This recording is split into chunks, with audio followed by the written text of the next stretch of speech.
బేసికల్గా సోదరి ఇంతకుముందు నాగమణి దయాకర్ అన్నది చాలా సంతోషం అనిపించింది.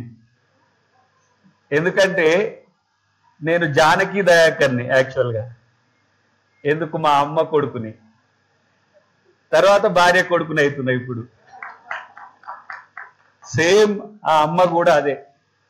సావిత్రిబాయి ఫులేకి ఎందుకు కనెక్ట్ అవుతామంటే ఆ రోజున్న సాంఘిక దురాచారాన్ని ఎదిరించి అప్పుడే నూతనంగా వచ్చిన ఆధిపత్యాన్ని ఎదిరించడానికి పూలేతో కలిసి నడిచిన సావిత్రిబాయి ఫులే తెగింపే నేటి ప్రత్యేక రోజు మనం జరుపుకోవడానికి కారణం అనే విషయాన్ని మనం గమనించాల్సిన అవసరం ఉంది. ఈరోజు ఒకరోజు కాబట్టి ఆ డేని డిక్లేర్ చేయించినాం. రేపు దాన్ని ప్రభుత్వ కార్యక్రమంగా మార్చడానికి అదేం పెద్ద సమస్య కాదు, అదొక చిన్న జీవోని. ఆమె ఆ రోజు చదువుల తల్లి, మీరు రేపు రాజకీయ తల్లులుగా మారాలి. ఇది మీలో రావాల్సిన మార్పు. ఎప్పుడో పూలే సావిత్రిబాయి పూలే తెచ్చిన చైతన్యం ఆనాటి పరిస్థితులకు అనుకూలంగా అప్పటికి వాళ్ళు చేసిన ఒక మహత్కార్యం ఆ రోజు. కానీ ఈరోజు రాజకీయం, ఇంతకుముందే అందరు మాట్లాడుతున్నారు, చదువు క్వాలిటేటివ్గా రావాలి, వైద్యం క్వాలిటేటివ్గా రావాలి, అన్ని క్వాలిటేటివ్గా రావాలి. మరి రాజకీయ నాయకుడు క్వాలిటేటివ్గా రావాలని ఎందుకు కోరుకోవట్లే?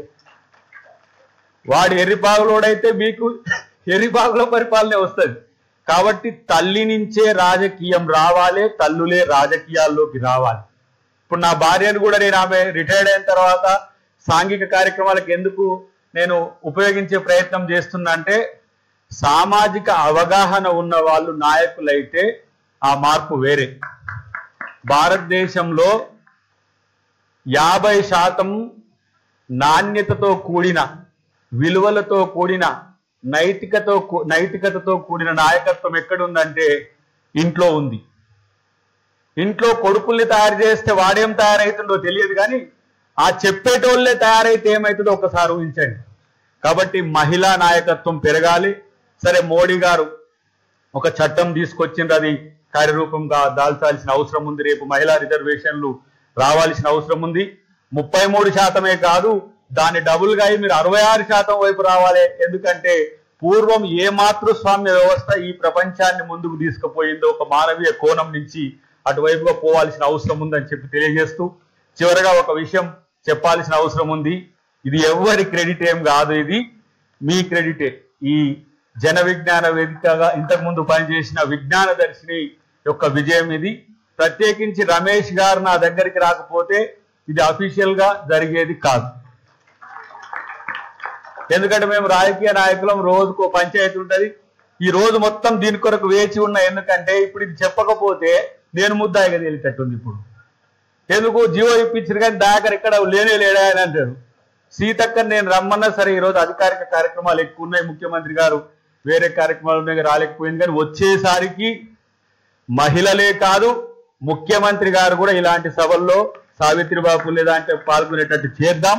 ఎందుకంటే అంత కమిట్మెంట్. సింగిల్ డేలోనే ఏమో ఉంటుంది వెనకడికి సినిమా డైలాగ్, సింగిల్ డే అయినా చీఫ్ మినిస్టర్ అయితే చాలని. సింగిల్ డేలోనే చీఫ్ మినిస్టర్ స్పందించినట్టే. మా ముందు నేను సీతక్క మాట్లాడేటప్పుడు, అరే 1 డేనే ఉంది ఎట్లా అంటే ప్రకటనే కదా ఇప్పుడు మాకు కావాల్సింది. రేపు విధి విధానాలు రూపొందించుకోవచ్చు. కానీ నేను ఒక మాట చెప్తా, చరిత్రలో సావిత్రిబాయి ఫులే యొక్క ధైర్యం, ఆ సాహసం ప్రతి మహిళలో ఉన్నది. నేను గమనిస్తున్నా, నేను చూస్తున్నా కూడా. కింది స్థాయి క్షేత్రంలో నా మారుమూల తుంగతుర్తి పల్లెల నుంచి నేను చూస్తాం. ఆంధ్రాదకి ఇక్కడనే ఉంది ఎంపీ కాబట్టి. వాళ్ళలో ఆ చైతన్య దీప్తిని రాజకీయ చైతన్యం వైపు తీసుకుపోకపోతే భారత రాజకీయ విలువల పతనం తప్పదని ఒక హెచ్చరికగా మీకు చెప్తున్నా. ఎందుకంటే అదంతా సీరియస్ గా ఉంది. ఎంత కరప్టెడ్ పాలిటిక్స్ ఈ రోజు నేను చూస్తున్నా. నేను accidental politician, I'm not a regular politician. నేను ఒక ఉద్యమకారుడి నుంచి వచ్చి రాజకీయాల్లోకి వచ్చిన వాడిని. కానీ రాజకీయాలు చూసిన తర్వాత నేను నడిచే వ్యవస్థ ఇంత దుర్గంధంతో ఉంటే రేపు నడవాల్సిన జాతి ఎట్లా నడుస్తుంది? రేపు వాడు డ్రగ్స్ ఎక్కడి నుంచో వస్తున్నాయంటే ఎందుకు తీసుకుంటున్నవాడు? తెలుగు రాష్ట్రాల్లో డ్రగ్స్ అనే ఎంత వాడు నువ్వు చెప్పే టీచర్లు మీరు చెప్పే పదాలు వింటాడు. వాడు వెనక సీట్ల కూర్చొని గుర్రు కొట్టుకుంటూ కూర్చుంటాడు. వాడు కొన్ని రిచెస్ట్ స్కూల్స్ కూడా అలాంటి పరిస్థితులు వచ్చినాయి ఈరోజు. కాబట్టి వాటిని ఎరాడికేట్ చేయాలంటే మహిళా చైతన్యం కావాలి. మీరు సామాజిక టీచర్లుగా ఉన్నారు కాబట్టి లేదో బడి టీచర్లుగా అంటలే. ఈరోజు ఒక 200 పైచిలకు ఇంటిగ్రేటెడ్ స్కూల్స్ రేపు రాబోతున్నాయి ఇంటర్నేషనల్ స్టాండర్డ్స్ లో. విద్యా వైద్యాన్ని కంప్లీట్ గా ఉచితం చేసే వైపు తెలంగాణ ప్రభుత్వం పోతున్నది. మేమేం అద్భుతాలు సృష్టిస్తలే. మీరు కట్టే పన్నును మీకే ఏ విధంగా వెచ్చించాలంటే, ఒక చిన్న పిల్లగాడు చదువుకోవాలంటే ఇల్లు పేదదవుతున్నది. ఒక చిన్న రోగం వస్తే, ఒక్కళ్ళ కిడ్ల రోగం వస్తే ఇల్లు పేదదవుతున్నది, ఆకలి చావులు అవుతున్నాయి. ప్రభుత్వం బాధ్యతే, ప్రాథమిక బాధ్యతే విద్యా వైద్యం ఉన్నది. కానీ దాన్ని మనం ఈరోజు కార్పొరేట్ సెక్టార్ వైపు తీసుకుపోతే ఏం సమస్యలు వస్తున్నాయో మీరు చూస్తున్నారు. కాబట్టి రేపు తెలంగాణ ప్రభుత్వం మానవీయ కోణంతో రాజ్యాంగబద్ధంగా పరిపాలించే ప్రభుత్వంగా నిలుస్తుంది.